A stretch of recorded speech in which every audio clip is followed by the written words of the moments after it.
Welcome back to the channel. Today we're diving into one of the most debated holidays in the United States, Columbus Day. Love it or hate it, Columbus Day sparks a lot of conversation every October. But what's the story behind this holiday and why does it stir so much controversy? Let's dig into the history, the impact, and the heated debates surrounding Columbus Day.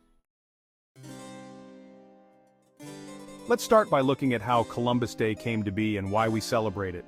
The holiday is named after Italian explorer Christopher Columbus, who famously sailed across the Atlantic in 1492 and landed in the Bahamas. This event marked the beginning of European exploration and colonization in the Americas.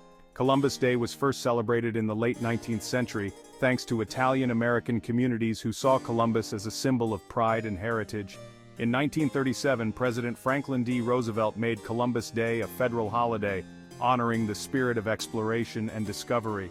The holiday was meant to celebrate Columbus as a courageous pioneer and to recognize the contributions of Italian Americans to U.S. culture.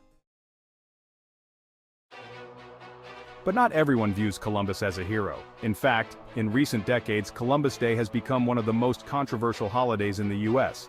So, why is this? Let's talk about the other side of the story.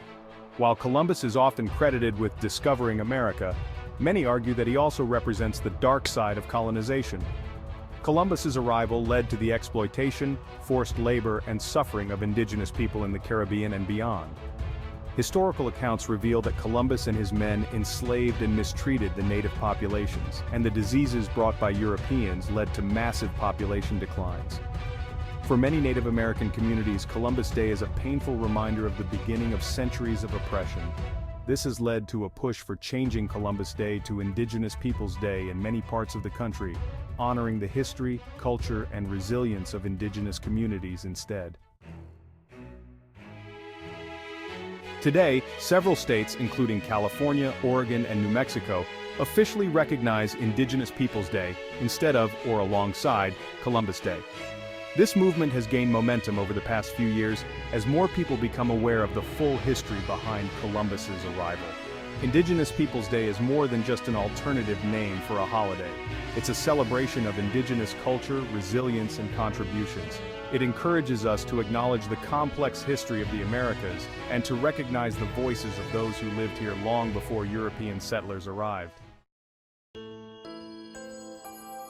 So, what do people do on Columbus Day versus Indigenous Peoples Day?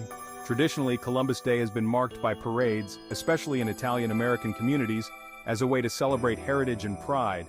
On the other hand, Indigenous Peoples Day events often focus on education, cultural presentations, and commemorations of Native history.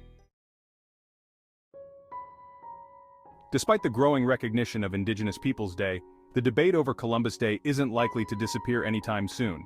Many Italian Americans feel that Columbus Day is an important part of their heritage and don't want it erased. At the same time, advocates for Indigenous Peoples Day argue that it's essential to confront and understand the history of colonization to promote a more inclusive future. So what's the future of Columbus Day? Will more states and cities continue to adopt Indigenous Peoples Day? Only time will tell, but one thing is clear. The conversation around this holiday is growing, and more people are questioning what it truly represents. Thanks for joining us on this journey through the history and controversy surrounding Columbus Day. If you enjoyed this video, please give it a thumbs up, and consider subscribing for more content that dives deep into the stories behind the headlines. And let us know in the comments, do you think Columbus Day should be celebrated, replaced, or maybe something in between? We'd love to hear your thoughts.